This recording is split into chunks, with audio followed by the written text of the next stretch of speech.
Fala moçada, canal Exatas 1000, professor Colombo. Vamos lá começar aqui a resolução aqui dos exercícios, as dicas aqui da nossa app do 8º ano do ensino fundamental, primeiro bimestre do ano de 2022. Estou aqui com o modelo M0807, a app 2022, tá? Essa vai ser a primeira parte que a gente vai iniciar aqui com as dicas dos exercícios. Aqui são 26 exercícios que nós vamos estar analisando com vocês. Então, antes disso, não esquece aí de meter o dedo no like, se inscreve no canal, dá aquela força aí, divulga para os amigos, que dá um trabalhão fazer todo esse trabalho, então não custa nada aí divulgar, se inscrever no canal, curtir, enfim, dá toda aquela força, comenta aí também, tá certo? Se tiver dúvidas também, manda nos comentários e vamos para cima, tá certo? Então vamos que vamos aí começar aqui nossas atividades, nossas dicas aqui de hoje. Então vamos começar aqui com esse primeiro exercício, atividade de número 1. Vamos lá fazer a leitura aqui desse exercício. Mariana é professora de educação física e, em um de seus treinamentos de alta performance, programou uma sequência de corridas.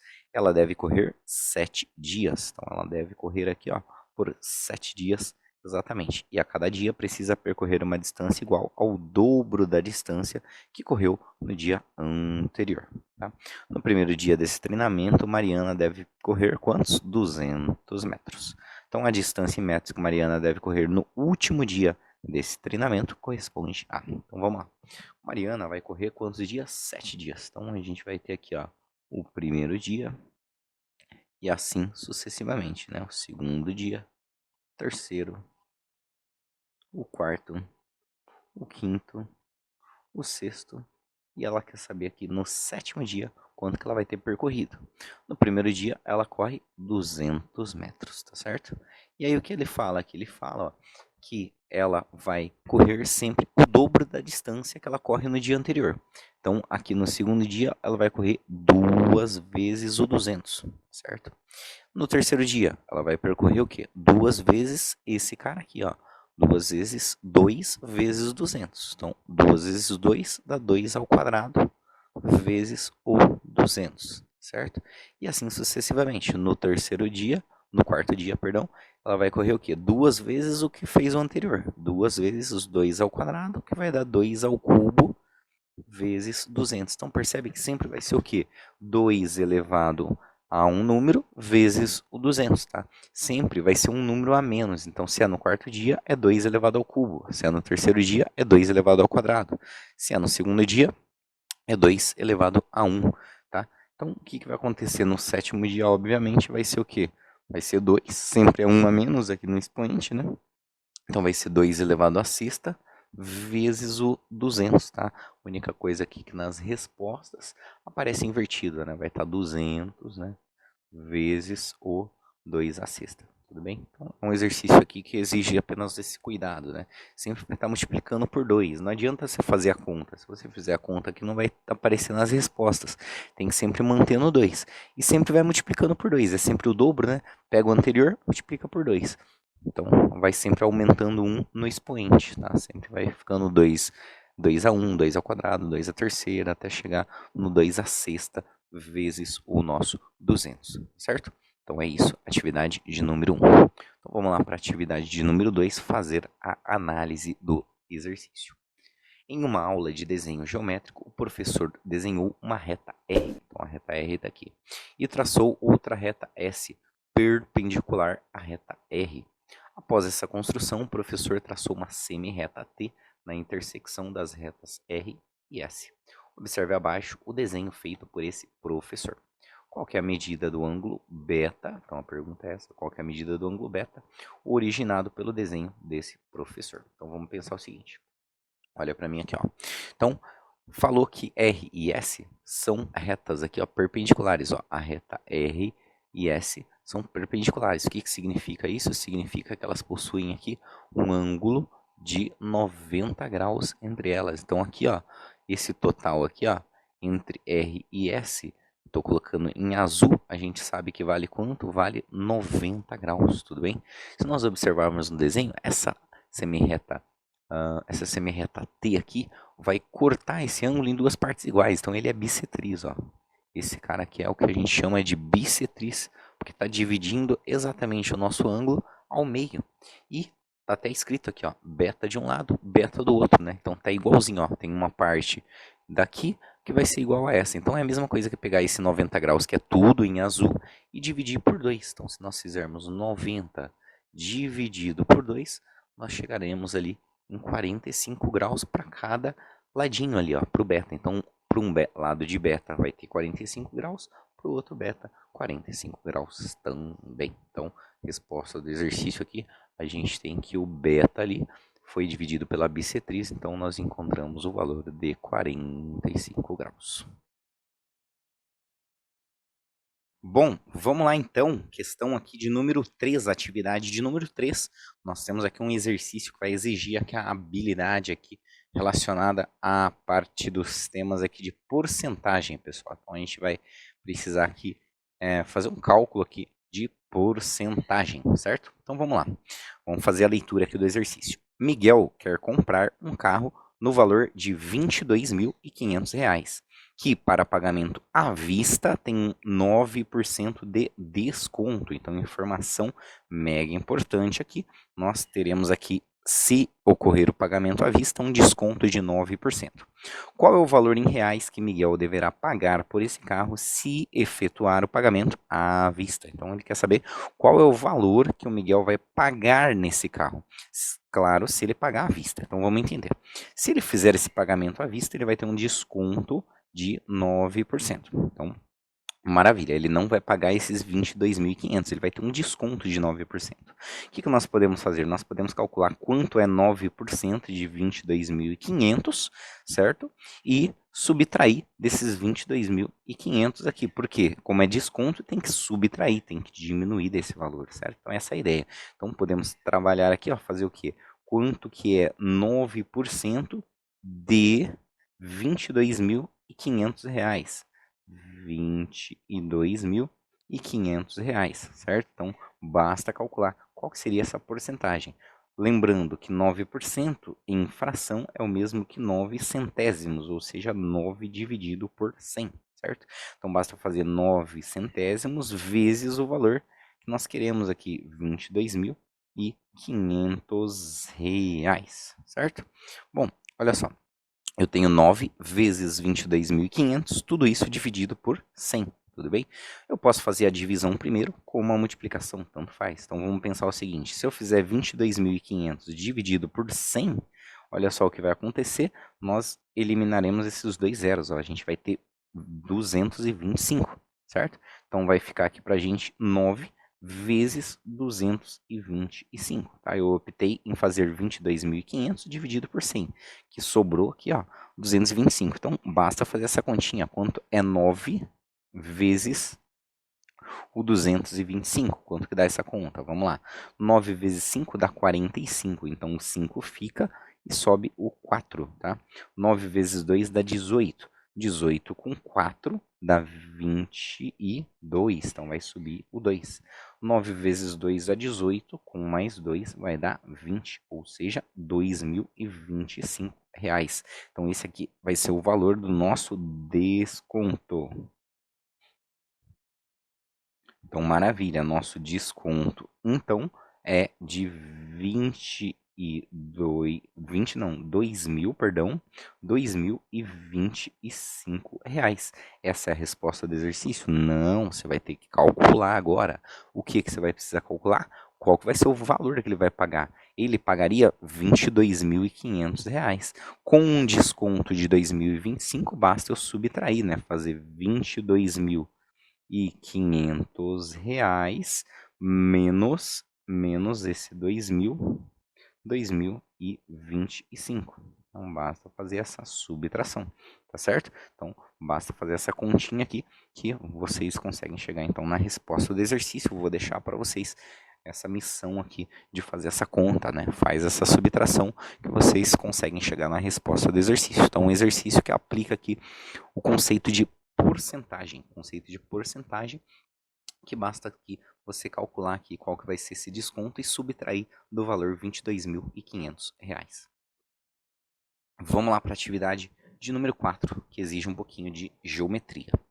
Na aula de desenho geométrico, o professor Marcos transportou o segmento IG para formar os lados dos triângulos IFG. Olha aqui o triângulo IFG e IHG. Então temos dois triângulos aqui que formam o quadrilátero FGHI. Então nós vamos ter dois triângulos. Um está aqui, ó, o IFG. Coloquei aqui em azul, certo? Esse é o primeiro triângulo. Temos um segundo triângulo que eu estou destacando de vermelho, certo?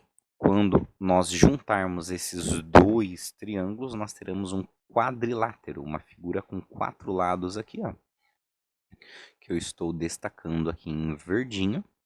Então nós temos esse quadrilátero, 4 lados, por isso que é um quadrilátero FGHI, ó, FGHI, apresentado na figura abaixo. Então vamos lá.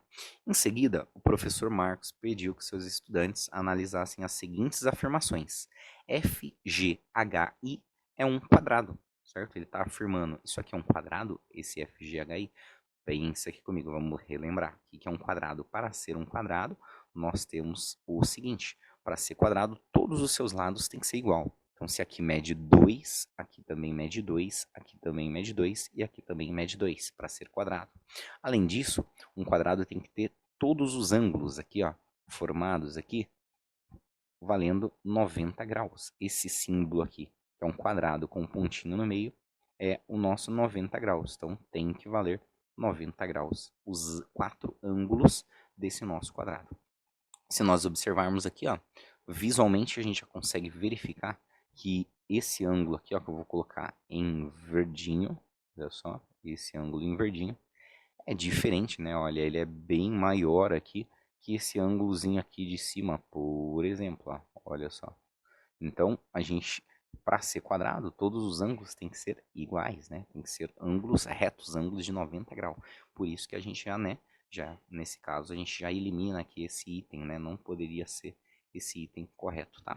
Olha só, ele fala aqui que os ângulos H, I, G e F, G, I são de 120 graus. Vamos pensar o seguinte. Onde está o ângulo H e G? O ângulo H e G, o chapeuzinho está aqui no I, tá vendo? Ó? Então, o H e G vai estar exatamente aqui, ó. Estou destacando em roxo, ó. H e G. Então, o ângulo é esse cara em roxo. E o ângulo FGI, FGI, olha só. FGI está aqui. Vamos lá. FGI são de 120 graus. 120 graus. Vamos pensar o seguinte.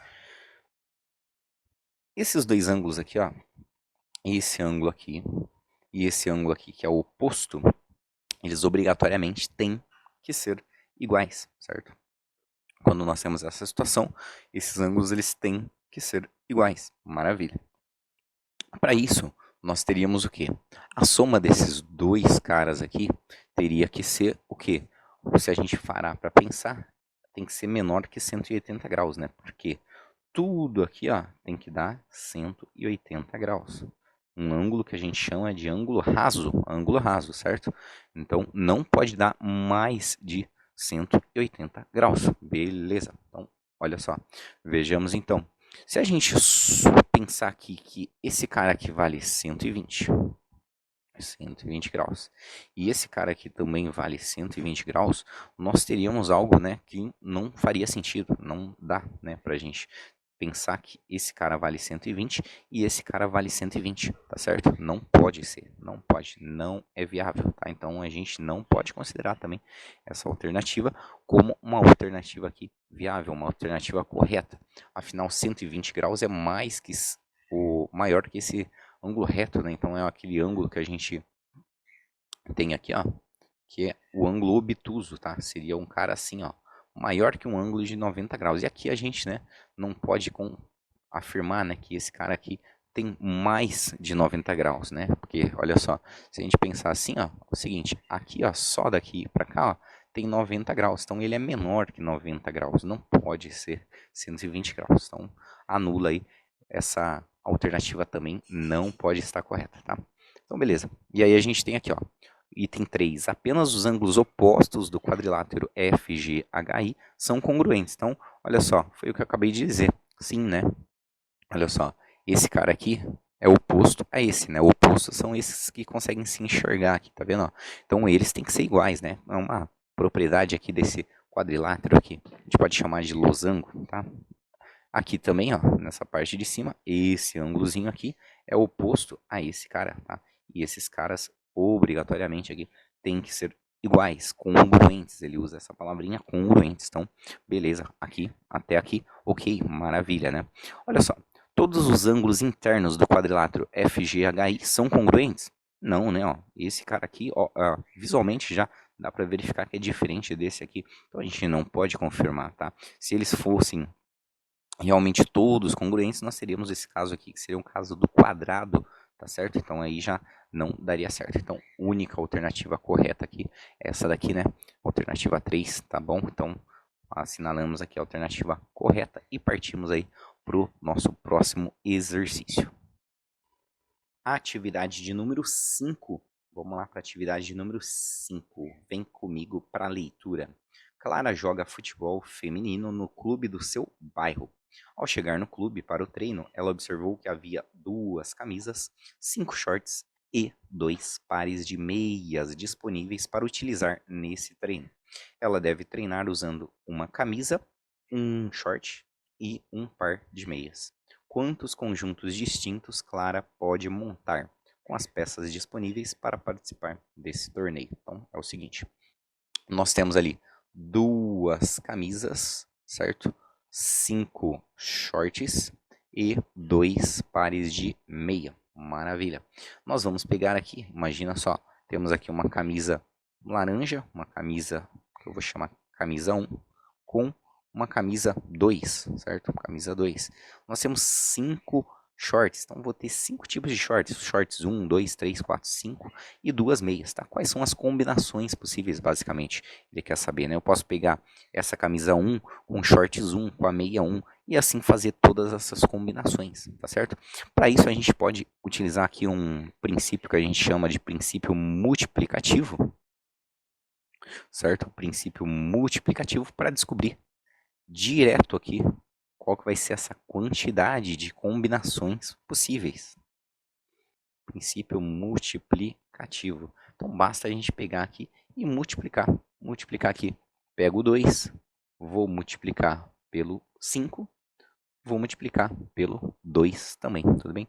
Fazendo essa continha aqui, tranquilamente você vai chegar aí na resposta desse exercício sem erro, sem crise, sem dificuldade, tá certo? Não esquece aí de meter o dedão no like, hein? Se inscreve no canal, dá aquela força aí, divulga para os amigos, vamos que vamos, dá aquela força aí para o professor poder continuar trazendo esse material de qualidade para vocês e que vocês podem estar sendo auxiliados aí, mas dá essa força aí, se não se inscreveu ainda, já clica no sininho, entra no e-mail aí se não entrou ainda, mete o dedão no like, dá essa força pro professor aí, beleza?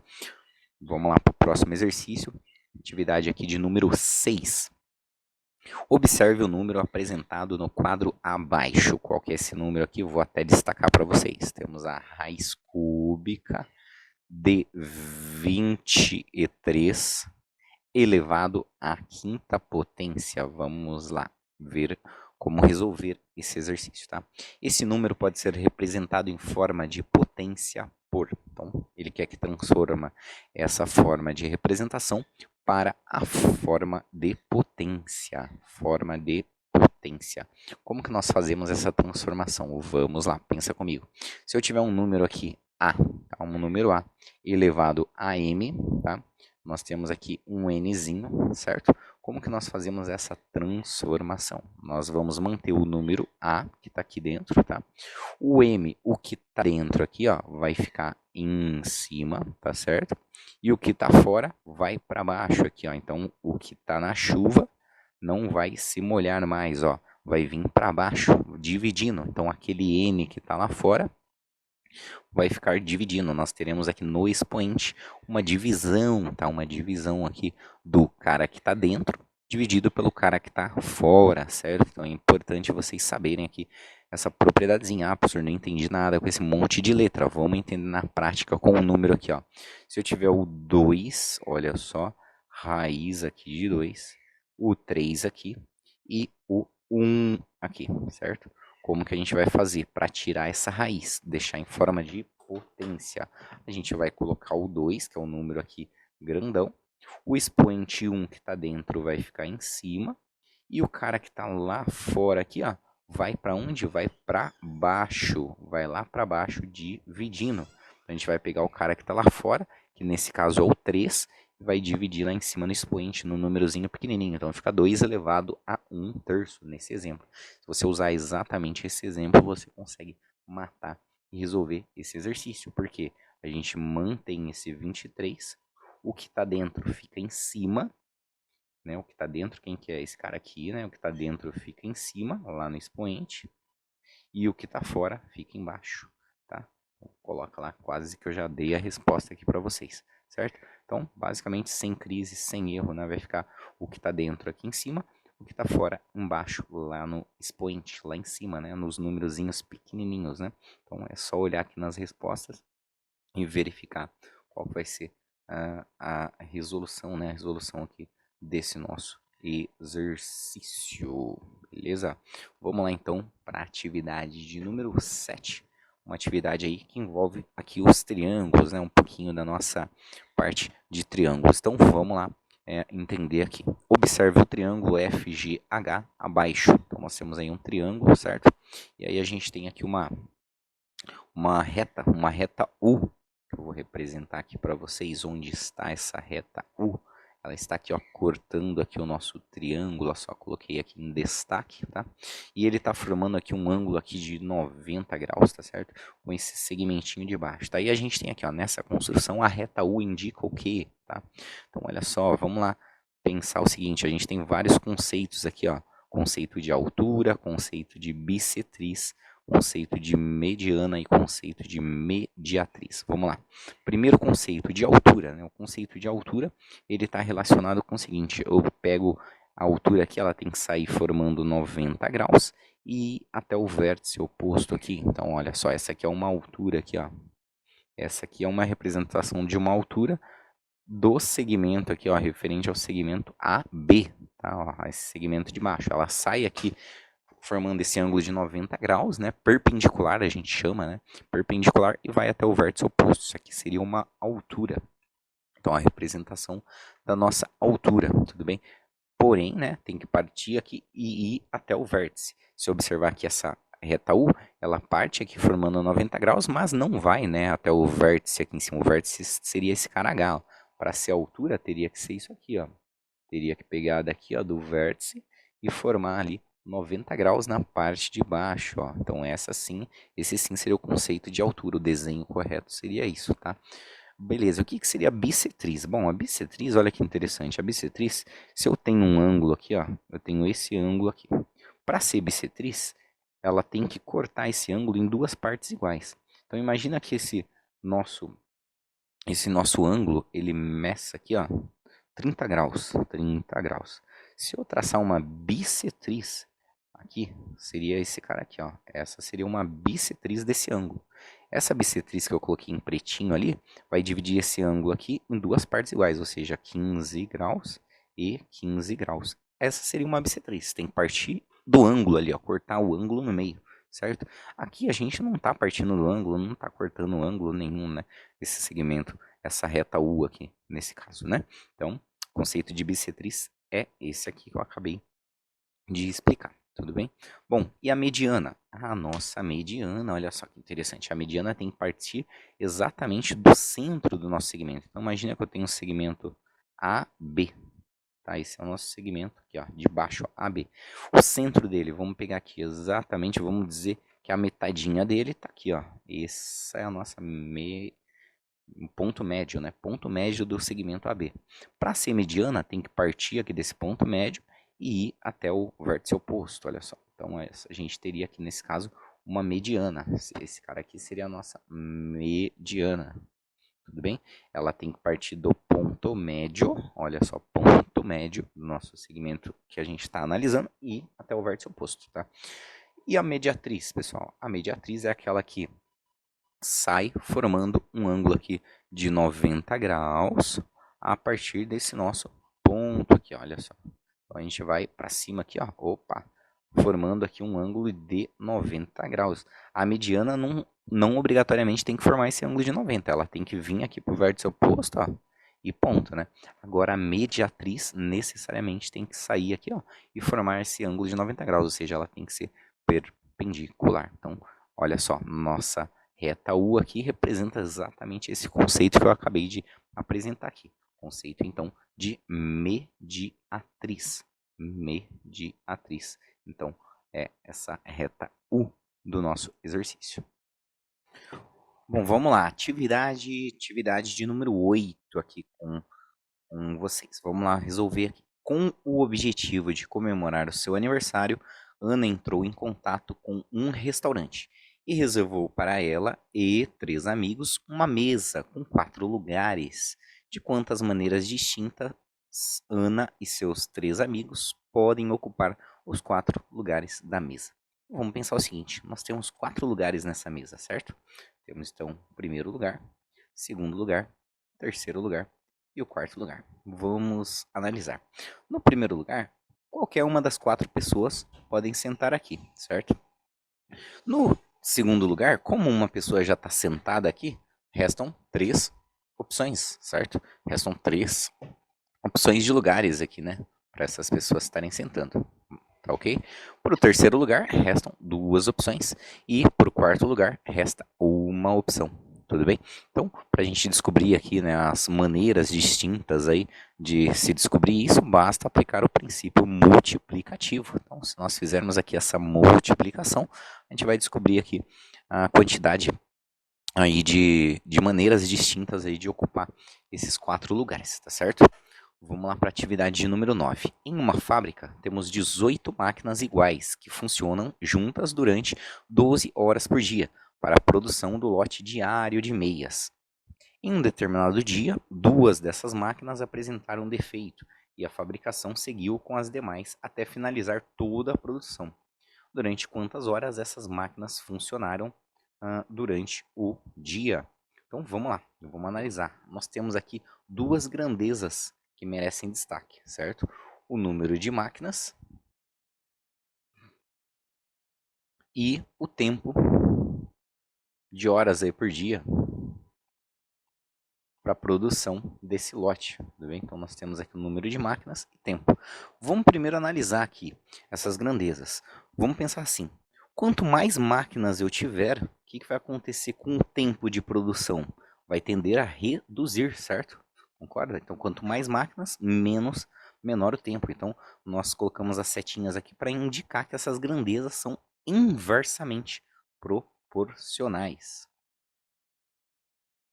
Com grandezas inversas. Então nós temos aqui grandezas inversamente proporcionais. Então pensa comigo, nós temos aqui 18 máquinas. Para 18 máquinas funcionando junto durante um tempo aí de 12 horas. Tá? Para produzir esse lote diário de peças. Aí em determinado dia, 2 dessas máquinas vão ter defeitos, tá? Então nós vamos retirar aqui 2 e as outras vão seguir aí funcionando. Então nós teremos 18 menos 2, que vai ter 16 máquinas, certo? E aí pergunta, quantas horas essas máquinas vão funcionar por dia? Então qual vai ser o tempo aí de funcionamento? Bom, olha só, para a gente resolver isso aqui, basta a gente fazer uma regrinha de 3. Porém, como são grandezas inversamente proporcionais, nós temos que inverter uma delas, né? Então a gente vai colocar aqui o 18 dividido aqui pelo 16, que vai ser igual. Aqui a gente vai inverter, ó. O t vai para cima e o 12 vai para baixo. Isso pelo fato de nós termos grandezas inversamente proporcionais, tudo bem? Então aqui é só a gente fazer o quê? Multiplica em cruz para a gente descobrir qual seria o valor aqui desse nosso tempo, do nosso t, tudo bem? Então nós teremos aqui 16 vezes o t. Então olha só, a gente tem 16 vezes o t, que vai ser igual a 12 vezes o 18. 12 vezes 18, certo? Então como vai ficar isso aqui? Tempo é igual a 12 vezes o 18 dividido aí, então, por 16. Tá? Então, basta fazer esse cálculo. Fazendo esse cálculo aqui, você vai chegar aqui no tempo, qual que é o tempo aí necessário para a gente produzir, fazer essa produção com 16 máquinas. Tudo bem? Então, basta fazer essa continha. Pega aqui, multiplica 12 vezes o 18, certo? Então, faz essa multiplicação e depois divide por quem? Por 16. Acabou, resolvido o exercício, tá? Então, basta fazer essa continha e finalizar aí essa conta. Vamos lá para a atividade de número 10. Então, nós temos mais um exercício aqui de porcentagem. Então, vamos lá.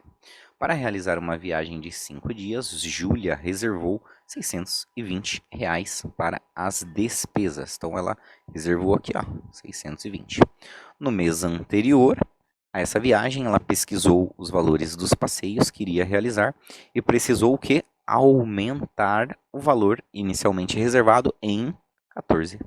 Então, ela vai ter que aumentar esse valor em 14% para cobrir as despesas. Qual foi o valor total que Júlia reservou para as despesas dessa viagem, né? No outro a gente teve que subtrair, nesse aqui a gente vai ter que somar. Como a gente tem um aumento de 14%, a gente vai primeiro calcular quanto é 14% desse valor de 620 reais. E depois a gente vai somar, tá? Somar com 620 para ver qual é o valor total da viagem, que ela pergunta aqui qual que é o valor total da viagem. Então pronto. Como vai ficar isso? 14 dividido por 100 vezes o nosso 620. Beleza. Olha só. Se nós fizermos 14 dividido por 100, nós teremos aqui 0,14 vezes quem? Vezes os 620. Como fica essa conta aqui, ó? 0,14 vezes 620, multiplica, depois a gente pensa nessas vírgulas, nessa vírgula aqui, certo? Então 4 vezes 0 dá 0, 4 vezes 2 dá 8, 4 vezes 6 vai dar 24. Vamos para o segundo andar. 1 vezes 0 dá 0, 1 vezes 2 dá 2 e 1 vezes 6 dá 6. Somando esses dois andares, ó, 0, 8 com 0 dá 8, 4 com 2 dá 6, e aqui nós temos 2 com 6, que vai dar 8, tá? Lembrando das duas casas aqui, ó, como a vírgula anda duas casas, a gente tem que andar uma e duas casas. Ou seja, o valor aqui do nosso aumento aqui para cobrir as despesas de 14% corresponde a R$ 86,80. Beleza? Então, como que a gente vai saber o custo da viagem? Vamos pegar os 620, que era o valor inicial, e vamos somar com esses 86,80. 86,80, certo? Então, fazendo essa soma aqui, ó, vou colocar vírgula aqui também, para ficar vírgula debaixo de vírgula, completar com zeros. E vamos fazer 0 com 0 aqui vai dar 0. 0 com 8 vai dar 8. Coloca a vírgula debaixo de vírgula. 6 com 0 vai dar 6. 8 com 2 vai dar 10. Vou deixar o 0, vou subir o 1. 1 com 6 vai dar 7 aqui, então, olha só. Então, aí a gente chega aqui, ó, na resposta basicamente aqui do exercício. Basta olhar aí a alternativa que aparece esse valor aqui em reais, ó, em reais, tudo bem? Esse é o valor aí com um aumento de 14%, tudo bem? Vamos lá para a atividade 11. Então, a atividade 11, basicamente, nós temos aqui um trapézio, né? Nós temos aqui um trapézio. Esse trapézio aqui é um trapézio específico, né? Que é aquele trapézio isósceles. Trapézio do tipo isósceles. E esse trapézio isósceles é quando nós temos aqui duas diagonais que são iguais, tá? Ele até fala aqui, né, que as diagonais G, J e F são congruentes. Então, esse cara aqui, ó, vou destacar aqui, ó, essa diagonal, certo? Vamos colocar em uma outra cor para dar um destaque. Em azul, ó, essa diagonal é igual a essa. Quando nós temos diagonais congruentes, ou seja, iguais, a gente tem um trapézio do tipo isósceles. Maravilha, ótimo. O que a gente pode concluir aí então desse caso, tá? Quando nós tivermos esse caso aqui de trapézio isósceles, o que a gente pode concluir? Vamos lá, as diagonais GJ I e F são perpendiculares? Não necessariamente, né? A gente não pode fazer essa afirmação. Todos os lados do quadrilátero são congruentes? Não, não são congruentes. Ó, dá pra ver, né, que esse cara aqui, ó, o IJ é diferente desse, que é diferente desse, essa base é maior, tá vendo? Os ângulos de cada uma das bases são congruentes? Boa. Então aqui a gente já tem uma propriedade desse cara aqui, ó. Triângulo isósceles, que fala que os ângulos aí são congruentes, né? Então esse cara aqui, ó, de baixo é igual a esse, olha só. E lá em cima também, né? Esse cara aqui, ó, alfa aqui, ó, vai ser, na verdade, né, ele colocou o alfa aqui, né? Mas todo esse cara aqui vai ser igual a esse aqui. Tanto é que ele colocou alfa e alfa ali, né, já para poder afirmar ali que aqueles ângulos ali são iguais, tudo bem? Então, maravilha, então basta ver quem foi a pessoa que falou isso aí referente aos ângulos e anotar aí, assinalar a resposta correta desse nosso exercício, tá certo? Vamos lá para a atividade de número 12, mas antes disso, antes da gente prosseguir com a atividade 12, eu vou dar uma cortadinha no vídeo para ele não ficar tão extenso assim, tá? E aí a gente retorna aí depois, num próximo vídeo, na próxima parte, dando as dicas aí dessa AP do primeiro bimestre, tá? Do 8º ano do ensino fundamental aqui de 2022. Espero que tenha ficado bem claro. Qualquer dúvida, manda nos comentários. Não esquece de meter o dedão no like, se inscrever no canal, dá aquela força, né? Dá aquela força aí, retribui aí, dá aquela força pra gente poder continuar trazendo esse conteúdo bacana aí pra vocês, tá certo? Então, é isso aí, vamos ficando por aqui e até o próximo vídeo.